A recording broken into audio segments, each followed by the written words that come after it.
Hi, good morning. Here with Ben Pinder from Open Research Shop. How you doing, Ben? I'm very well, thanks, Mike. Thanks for having me. You're welcome. So, if you could start things off, as we always do with the guests, telling us a little bit more about who you are, what it is you do, how long you've been doing it for, please.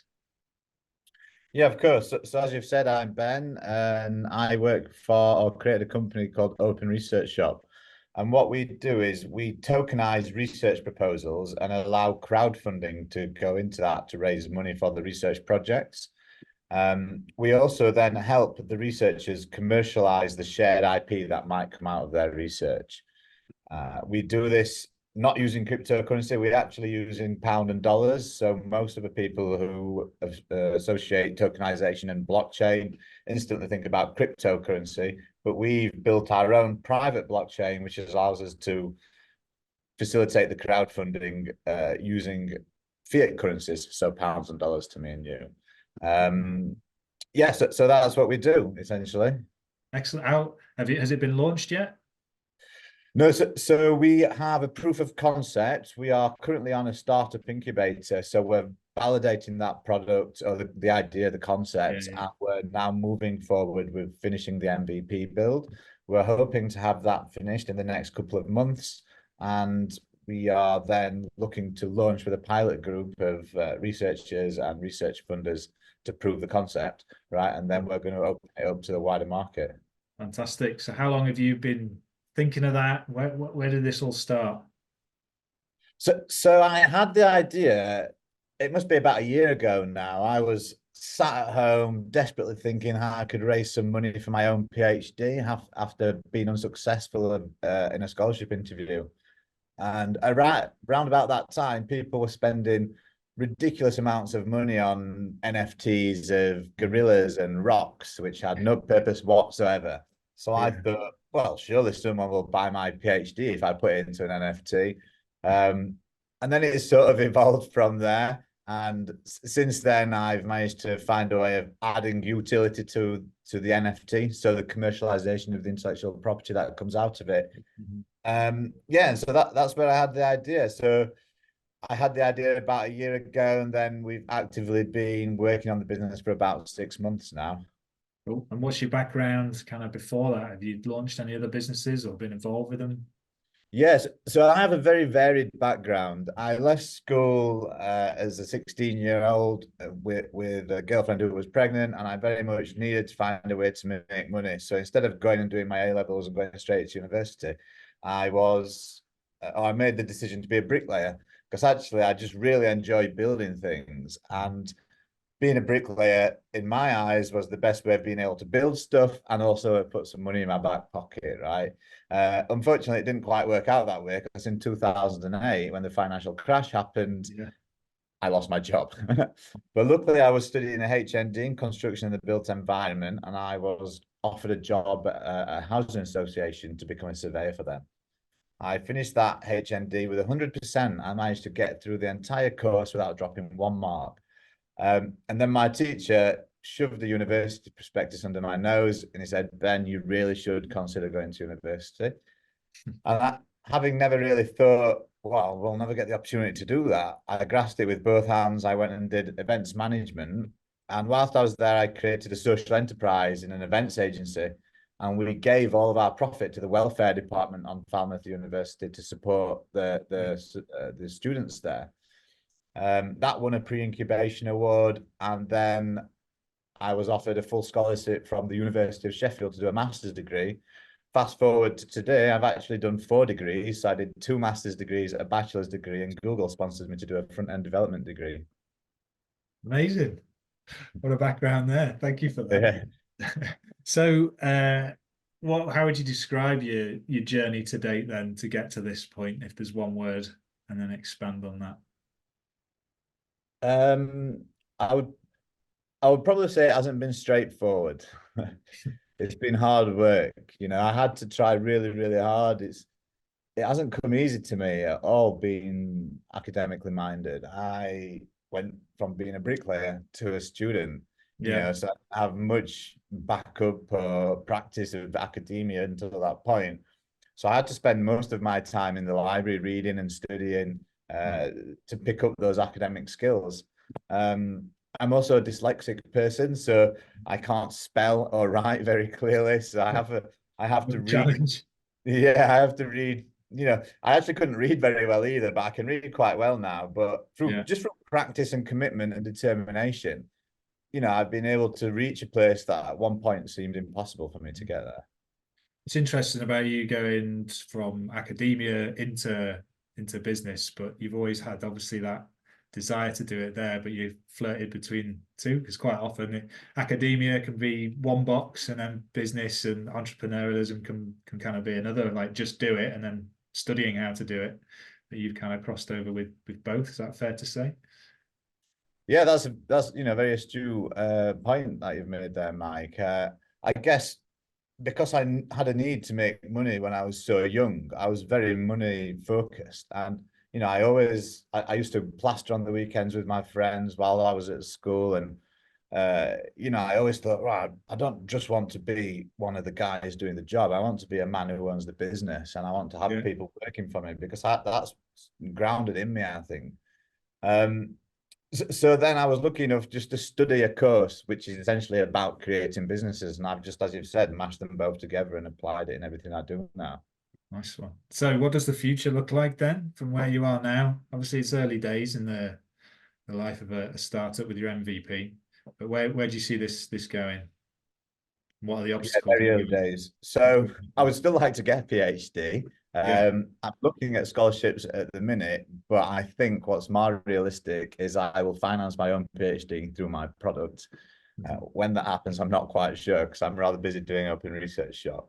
Yeah. But the future for Open Research Shop is quite promising. So we are validating the product now with academics and investors, and the feedback we're getting has been overwhelmingly positive. Most of the academics we've spoken to, in fact, pretty much all of them have said they would use our product to finance their research proposals if it was available to them.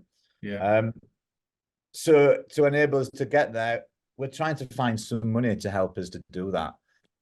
We want to bootstrap as much as possible because we see, if we sell to investors or venture capital or something like that, we would lose a bit of control over the company and our vision. And we have a very specific vision of being able to allow research to happen anywhere by anyone at any time. And if we were to sell some equity, we would have to appease the investors. So we're trying to raise money, but we're trying to do it without giving anything away. And that sounds easier said than done. But we went to Climb 24 last week, or this week just gone, in fact, and we spoke to Innovate UK. And we've been given some contacts there who were quite confident that if we applied, we would get some help, some money to help push the product to the MVP stage so we can get it to market. Determination to succeed there. So, what would you say is the biggest lesson then, moving sort of back onto yourself since being in business and doing your business sort of journey? What's the biggest lesson you've had to date? I would say the biggest lesson I've learned is, and this sounds quite contradictory, but it's to not take to heart too much when people say that's a crazy idea, it will never work, and then try to be humble when you prove them wrong. So a lot of people, when I first came up with the idea for Open Research Shop, I would say 90% of the people I spoke to told me it would never work. They said it's insane what you're trying to do, and the competition is too fierce. The oligopoly of academic publishing is too strong. You can't get into that sector, and there's a reason why. Now, 90% of the people I speak to tell me that it's a great idea, and they say, wow, I would use that product. But if I'd have listened right at the beginning to all the people who told me not to do it and to just do a PhD or to just get a job, Yeah. we would never have got to this stage. So my biggest lesson is just to believe in yourself and just have the confidence just to go forward and try it. The worst thing that can happen is you'll fail, and you'll be in the same position you was before you started. So you've got nothing to lose. Yeah. I was speaking to a business owner just before I chatting to you, and what was running through my head then was he called them FU moments. He's like, and his end goal was to have his biggest FU moment when he sells the business or gets to a certain point in the business that he wanted to get to. So perhaps quite a a colourful way, should we say, of expressing it. But yeah, don't let people tell you you can't do something. That's a great lesson. Thank you for that. So what inspires you to do what you do? Is it you know, the people that you want to reach with your product or the end goal? Is it friends, family, anything like that? Yeah, so I'm definitely inspired by my family, my friends, specifically my nan. You know, we've spoke Yeah, about this yeah, privately, yeah. but my nan has supported me in everything that I've ever done. And she's always believed in me and always been there for me. So she certainly inspires me. But I guess the people who inspire me are, you know, the kind people who will just go over and above to help someone else without any expectation of anything in return. You know, Love that. kindness is Yeah, ultimately and or should ultimately be the driver for everybody's actions, I think. So those people who do that really inspire me. But also, you know, I'm inspired by people who have overcome great odds to succeed, people who have managed to climb their way through whatever hardships they've got and ultimately got to a position of what success looks like for them. That is very inspirational to me because I've had to do a very similar thing. So if I look at anyone who has managed to do that, I look at that and I think, wow, isn't that a cool person? I'm great. happy to have seen it. Yeah.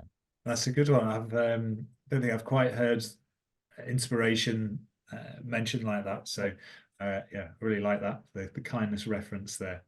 And so if someone was starting out 18 or someone just starting in business and you've got any advice for them, what would that be?